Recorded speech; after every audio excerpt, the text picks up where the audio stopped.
Assalamualaikum warahmatullahi wabarakatuh. Perkenalkan, nama saya Nova Ramdhani dari Prodi S1 Manajemen. Di sini saya akan menjelaskan tentang pengantar perekonomian Indonesia dan indikator makroekonomi. Perekonomian Indonesia. Sistem ekonomi Indonesia menganut sistem ekonomi Pancasila yang menekankan pada asas kekeluargaan, gotong royong, dan peran strategis negara dalam mengelola cabang produksi yang penting bagi hajat hidup orang banyak. Indikator makro utama yaitu memahami definisi dari PDB, Produk Domestik Bruto, total nilai barang dan jasa yang dihasilkan dalam wilayah domestik. Inflasi, kecenderungan kenaikan harga barang dan jasa secara umum dan terus-menerus. Tingkat pengangguran, persentase angkatan kerja yang tidak bekerja. Siklus ekonomi memahami bagaimana PDB mencerminkan pertumbuhan ekonomi. Jika PDB naik, produktivitas nasional meningkat. Dampak inflasi menjelaskan mengapa inflasi yang terlalu tinggi menurunkan daya beli masyarakat, sementara inflasi yang terlalu rendah dapat mencerminkan kelesuan ekonomi.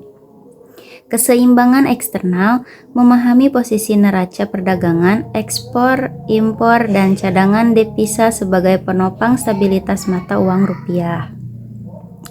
Analisis sektoral menerapkan data PDB untuk melihat kontribusi sektor utama Indonesia seperti industri, pengolahan, pertanian, dan pertambangan. Kebijakan fiskal dan moneter. Bagaimana pemerintah fiskal atau APBN dan Bank Indonesia moneter atau suku bunga menggunakan data makro untuk mengintervensi ekonomi agar tetap stabil. Menganalisis hubungan terbaik antara tingkat pengangguran dan inflasi, yaitu kurva Phillips. Dampak global, menganalisis bagaimana fluktuasi harga komoditas global atau kebijakan suku bunga Amerika Serikat mempengaruhi indikator makroekonomi Indonesia seperti kurs rupiah dan inflasi impor.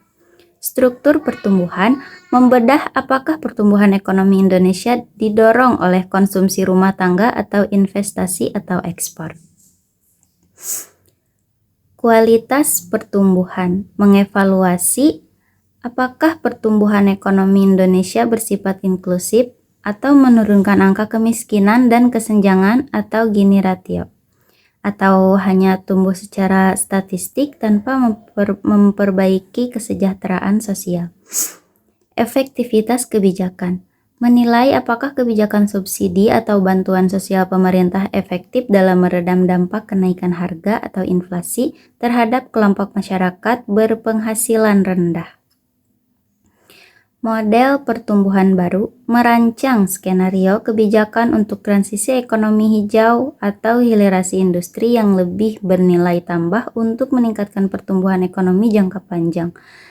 Optimasi kebijakan, mengusulkan kerangka kebijakan makroekonomi yang lebih tahan terhadap guncangan eksternal dengan memperkuat basis produksi domestik atau UMKM.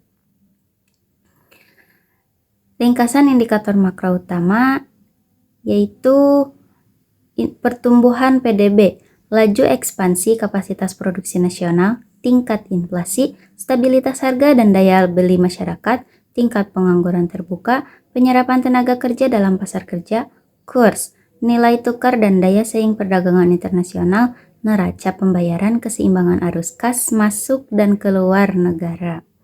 Mungkin cukup sekian penjelasan dari saya. Kurang lebihnya mohon maaf. Wassalamualaikum warahmatullahi wabarakatuh.